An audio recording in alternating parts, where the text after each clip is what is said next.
ați venit, dragilor din Zodia Berbec, oriunde v-ați afla în această lume.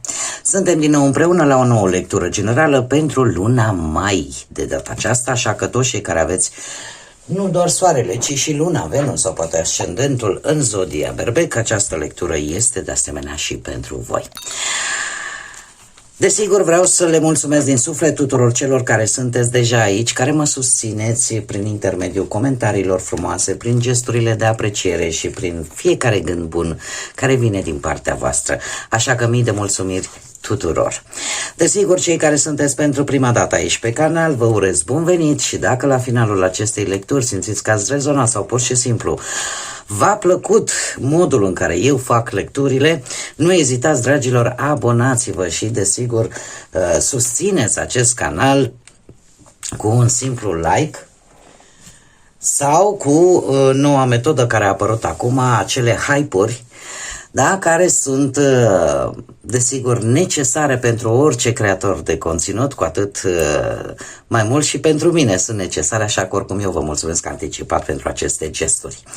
Dragii mei, suntem aproape de această lună a florilor și trebuie să vă spun că luna mai vine cu o energie un pic diferită față de celelalte luni. De ce? Avem trei mari faze. În primul rând avem o lună plină chiar pe 1 mai și mai avem o altă lună plină pe 31 mai. Deci avem destul de multă energie, iar chiar la mijlocul lunii mai, pe 16 mai, avem o lună nouă. Prima lună plină, numită și luna florilor, este în Scorpion. Avem, cum am mai spus, pe 16 mai o lună nouă în Taur și mai avem pe 31 mai o lună plină în Săgetător. Cea de-a doua lună plină se mai numește și luna albastră, deci o energie cu atât mai puternică, da? Pentru că nu este un eveniment care are loc cu o foarte mare frecvență. Ce ne spune acest lucru?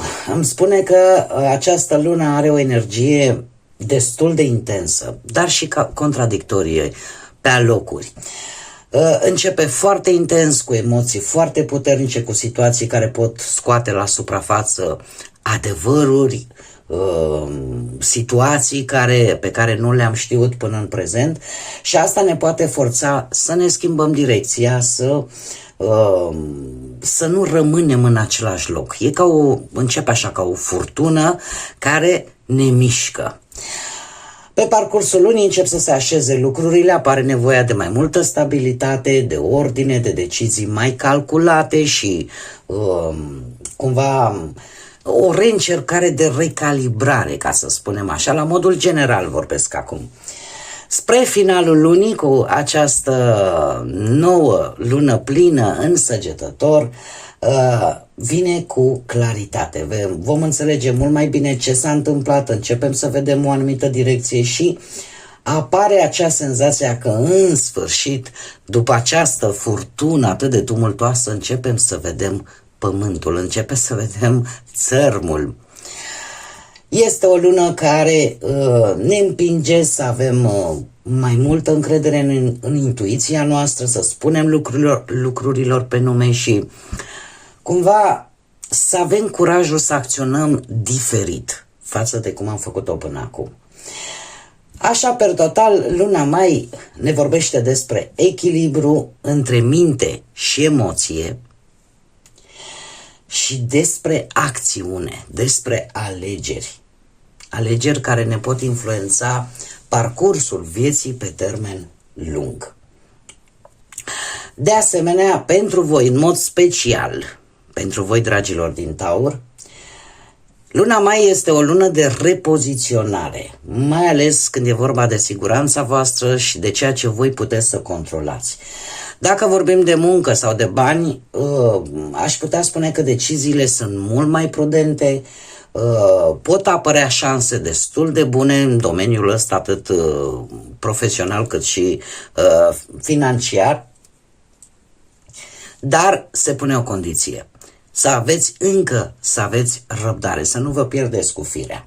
Cât privește cei care sunteți interesați de partea asta relației sentimentale, cei care conviețuiți într-un cuplu, trebuie să aveți un pic mai multă atenție la orgolii, pentru că e nevoie de multă răbdare pentru a reuși totuși să evitați anumite tensiuni în cuplu. Cei singuri, să știți că nu veți duce lipsă de atracții intense, dar ușor instabile. Și pentru că am făcut așa un rezumat foarte pe scurt din punct de vedere astrologic, haideți să vedem ce vine pentru fiecare săptămână a acestei luni. Avem 4 săptămâni întregi, da, începând cu data de 4, și prima săptămână avem Vulpea.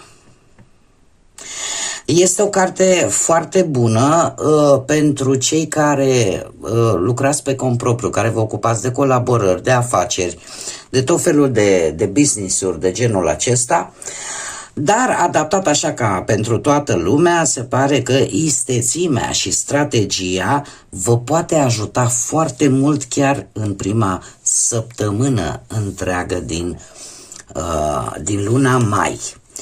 De asemenea, avem Fluierul, o dezamăgire din partea unei amiciții sau chiar din partea unui iubită. Există aici o mică dezamăgire de ceva.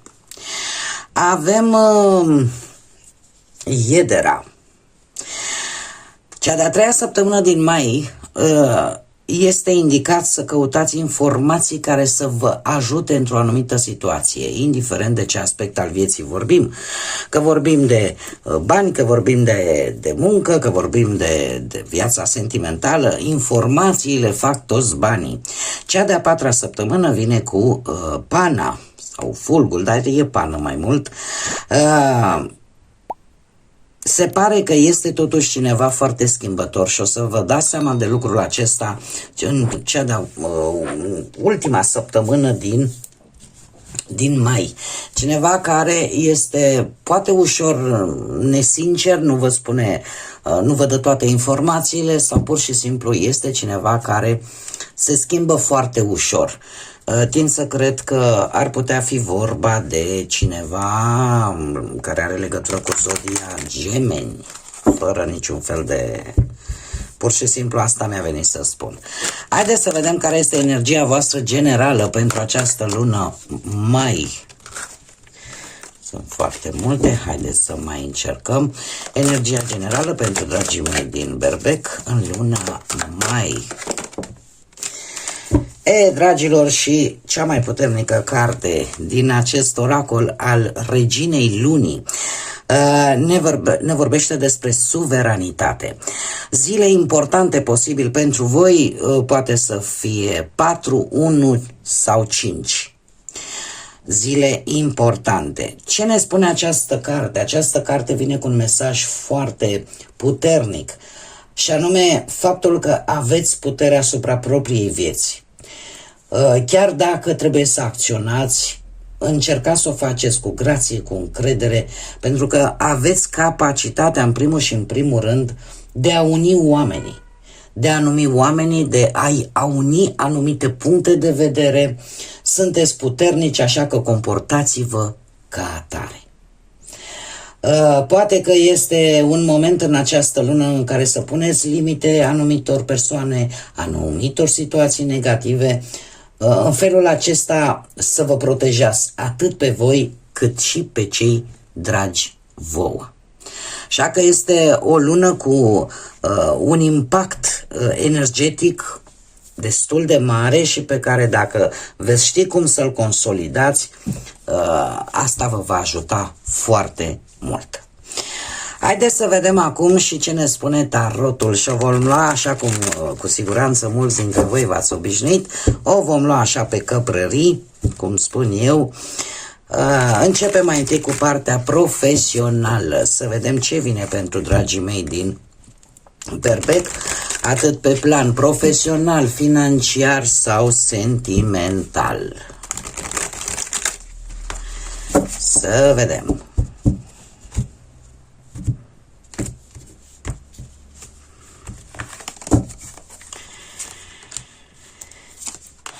Transformări, să știți, ce transformări, ce transformări, dragii mei. Nu știu dacă zodia Scorpion vă spune ceva, dar din punct de vedere profesional se pare că se poate încheia un capitol profesional în viața voastră, orică plecați voi dintr-un loc de muncă, orică se închide un proiect, orică apare o schimbare majoră de direcție. Sau poate vă schimbați domeniul de activitate sau pur și simplu începeți o activitate complet diferită față de ce ați făcut până acum. Poate că pentru unii dintre voi este nevoie să renunțați la un mod vechi de a lucra. Da, poate cu ceilalți, cum bine am văzut cu această energie atât de suverană. Poate că folosiți o metodă nouă. Da? Sau poate vi se dă alte responsabilități care implică într-adevăr această idee de a uni oamenii, de a uni modul lor de gândire și a-l duce în același punct. Avem un as de cupe care ne vorbește despre proiecte noi, situații care să vă inspire, lucruri cum ar fi, de exemplu, tot felul de colaborări în echipă, unde contează foarte mult și partea asta empatică, cum vă relaționați voi cu restul de persoane în care voi vă desfășurați activitatea. Dar este o șansă, o oportunitate care chiar aș putea zice că este ceva ce voi vă doriți, este ceva legat de sufletul vostru, de ceea ce vreți să duceți la bun sfârșit. Doiul de bâte, acum orice responsabilitate, orice schimbare care survine pe plan profesional, desigur vă scoate un pic din zona voastră de confort, din zona aceea în care voi deja v-ați obișnuit. Dar eu zic că pentru voi nu este ceva greu de făcut. De ce? Pentru că vouă vă plac provocările. Și atâta timp cât vă păstrați curajul, sunteți energici, acționați într-un mod cât mai eficient și gândindu-vă și la ceilalți, lucrurile nu au cum să nu meargă bine. Este un moment în care voi analizați opțiuni, în care luați decizii importante, în ce direcție trebuie să meargă un proiect sau în ce direcție trebuie să meargă viața voastră la nivel profesional. Posibil să aveți parte și de două colaborări care să vă ajute să vă dați seama cam ce resurse aveți, ce ar trebui să pregătiți. E vorba chiar și de un proiect important posibil, așa că în această lună începeți să vă stabiliți strategii și să priviți totuși situațiile și pe termen lung. Mergem mai departe pe parte financiară. Pe partea financiară este foarte interesant, deja se repetă de 2 ori cifra 2. Asta îmi vorbește în mare parte de acel mediator, acel arhetip al mediatorului, al partenerului. Și într-adevăr e o energie feminină care se va simți, își va face simțită prezența în această lună mai, pentru că arată dorința de a coopera, de a fi mai echilibrați, în același timp și mai sensibili, dar cred eu ce este cel mai important, vă veți scoate la suprafață acel caracter calm, diplomat, receptiv, da? În așa fel încât să vă ușureze, ca să zic așa, relațiile și colaborările de care veți avea parte în această lună. Pe partea bănuților avem un 2 de spade, carul, zodiarac și 4 de cupe. Dragilor, puteți fi puși în situația de a alege între două variante legate de o situație poate financiară. Carul de asemenea vorbește de hotărâre, de faptul că vrei să urmezi un plan clar pentru a-ți crește veniturile sau să-ți crește economiile. Faptul că vei începe să-ți calculezi bugetul mai bine, să începi să vezi exact unde ar trebui poate să investești, unde ar trebui să profiți de șanse, unde ar trebui să urmărești anumite oferte bune, da?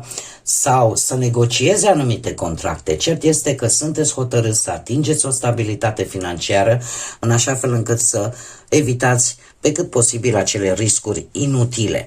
Doiul de spade, de asemenea, vine și el cu ușoară indecizie, cum am mai spus, legată de bani, legată de resurse.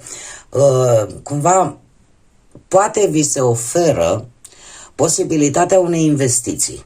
Nu știu, să luați ceva, să investiți în ceva. Și lucrul ăsta vă face să fiți un pic indeciși. Aici avem două variante. Ori veți încerca să amânați o decizie financiară sau pur și simplu încercați să evitați pe cât posibil să vă uitați mult mai clar la o anumită situație financiară. Dar să știți că ignorarea problemelor financiare nu este o soluție și chiar vă poate duce la un mic blocaj. Așa că nu cred eu că este cea mai bună variantă. 4 de cupe îmi spune că voi ați putea simți în această lună că resursele nu sunt suficiente sau nu sunt total satisfăcătoare. Posibil anumite venituri care stagnează, anumite sume de bani care nu ajung la voi și lucrul ăsta nu va face altceva decât să vă gândiți, să reevaluați modul în care gestionați banii, ori pur și simplu să vă dați seama de fapt care sunt prioritățile voastre cu adevărat. Acum, eu aș spune că asta nu înseamnă că nu veți avea șanse de a face bănuți în plus. Pentru că energia financiară, din câte văd eu aici, este mai mult o nemulțumire pe o cantitate de bani sau un anumit venit care nu este poate pe măsura muncii pe care voi o prestați sau care încă nu reușește să vă ajute într-un mod cât mai normal posibil, poate să traversați luna. Dar să știți că șansele sunt. Șansele sunt, continuați să căutați informații pentru orice situație și nu vă culcați pe urechea, nu se mai poate face nimic, asta este, adică nu vă lăsați bătuți. Pentru că din câte văd eu aici, șanse sunt, oportunități sunt, dacă vă urmați un plan bine stabilit, un plan clar, care vă poate ajuta să vă creșteți veniturile. Pe partea asta pe partea relației sunteți voi. Dar de ce sunteți așa de necăjiți? S-ar putea să vă supere posibil cineva dintr-o zodie de aer, Gemeni, Balanță sau Vărsător. V-am spus că aici, intuitiv am spus Gemeni. Uite că mi-apare aici Gemeni. Este cineva aici care, cum să spun eu, nu are... Nu știu dacă aș putea spune pasager sau are un caracter pasager. De ce? Pentru că totuși cavalerul de spade, reprezentând zodiile de aer, Gemeni, Balanță, Vărsător, reprezintă, cum să spun eu, și o lipsă de răbdare, dar reprezintă un caracter, o persoană care este foarte schimbătoare, care acum este aici, azi zice ceva, mâine zice altceva și lucrul ăsta pe voi vă deranjează, lucrul ăsta chiar vă dezamăgește, a spune. Acum poate să fie partenerul vostru, partenera voastră sau pur și simplu să fie cineva care într-un mod sau altul să aibă legătură cu relația voastră sentimentală, că este poate din familie, că este chiar și poate să fie și un copil. Este cineva aici care vă dezamăgește cu ceva, care vă rănește și voi oricum sunteți în această energie yin, această energie feminină care se vede și este foarte prezentă în această lună și aș zice că lucrul ăsta face ca voi să fiți ușor de rănit. Pentru că totuși vreau să clarific un pic acest 3 de spade. Să știți că 3 de spade nu înseamnă că e neapărat o tragedie, ci pur și simplu poate să arate o dezamăgire și ideea că, uite, eu gândeam într-un fel și uite-te tu că nu a ieșit chiar așa. Este o tristețe, poate să fie o tensiune, o ceartă destul de puternică, poate, sau pur și simplu apariția unui adevăr dur, o posibilă separare temporară pentru alții sau pur și simplu un conflict emoțional. E posibil ca anumite cuvinte pasagere de la această energie sau pur și simplu cuvinte pasagere din partea perechii tale să simți că te rănesc, să simți că undeva acolo te doare, chiar dacă voi poate nu arătați acest lucru. Împăratul, reprezentându-vă pe voi ca și energie, ca și zodie, îmi vorbește de faptul că voi încercați să preluați anumite responsabilități pentru familia voastră, pentru relația voastră, încercați să vă organizați timpul împreună, să stabiliți poate anumite reguli clare, încercați poate să oferiți protecție și suport la modul concret, la modul practic, doar că aici, cum am mai spus, apare o durere internă pe care nu o scoateți în exterior și acum poate că și unii dintre voi aveți, să zicem, și vreun ascendent în vreo zodie de aer. În cazul acesta aș spune că din cauza impulsivității, din cauza faptului că lucrurile se desfășoară poate prea rapid, vine această energie de rapiditate, de ideea aia vreau să rezolv problema imediat. Da? Și atunci comunicarea prea directă, prea agresivă poate aduce și acest risc de conflict. Așa cum am mai spus și pe partea astrologică, este necesară foarte multă răbdare din partea voastră în cuplu pentru a evita aceste tensiuni care ar putea apărea. Pentru cei care sunteți singuri, voi, dragii mei, încă o dată se repetă și la voi avem zodii de aer, zodii de pământ, avem zodia Capricorn. Bun, haideți să vedem. Avem o regină de spade, se repetă zodiile de aer, Gemeni, Balanță, Vărsător, avem diavolul, zodia Capricorn și un 10 de cupe. Acum, ce să vă spun eu, pe partea asta sentimentală pentru cei care sunteți burlăcei și burlăcițe, se pare că vedeți mult mai clar sau înțelegeți mult mai bine cam ce calități și în ce fel ar trebui să fie viitorul vostru partener, pentru cei mari atenție care îl căutați, da? Sunteți mult mai atenți la anumite semnale, la anumite intenții din partea altor persoane. Vă folosiți intuiția mai mult. De ce? Pentru că vreți să evitați pe cât posibil greșelile pe care le-ați făcut poate în trecut. Mare grijă, cu toate că cu arcanul major, diavolul aici, aș spune că atracția fizică, chimia, imaginea fizică pe care vă prezintă poate o anumită energie este foarte tentantă. Asta ce înseamnă? Asta înseamnă că puteți fi atrași de relații foarte intense, dar în același timp posibil complicate, cu persoane misterioase sau cu persoane care sunt destul de greu de înțeles. E posibil uneori să căutați plăceri foarte rapide fără să vă implicați emoțional la modul real. Tocmai de aceea regina de spade vine și cu un mic avertisment și spune că există, cum să spun eu, o anumită,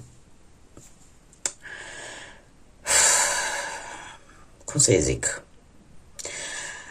există o anumită idee în cum vă alegeți voi partenerii. Și asta poate dificulta un pic apropierea emoțională de cineva și să rămână decât partea fizică ca și punct de atracție. De ce? Pentru că probabil nu mai vreți să fiți răniți. Poate că ați avut relații care v-au dat viața peste cap și în urma cărora poate ați suferit foarte mult. Și atunci sunteți inclinați mai mult pe aspectul fizic, pe atracția fizică, sexuală mai mult decât pe partea asta de sentimente. Totuși am un 10 de cupe. Un 10 de cupe care îmi vorbește de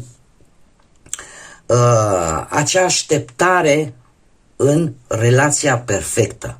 Toată această selectivitate a voastră destul de dură, din păcate, te poate mulțumi sau îți poate mulțumi confortul propriu și practic să nu căutați în mod activ acele oportunități de început de relație bune pentru voi. E acea idee în care spui mă simt bine cu mine și chiar și cu ceilalți, chiar dacă există această decât atracție fizică și nimic mai mult, ceea ce într-adevăr îți poate crea niște șanse frumoase, pasionale, atractive, dar nu știu cât de mult sentiment poate fi vorba. Așa că cam asta este situația, să zic așa, pentru voi. Haideți să vedem și ce mesaj are Universul pentru dragii mei din Berbec în luna mai. Care este mesajul Universului pentru voi, dragilor? Și este...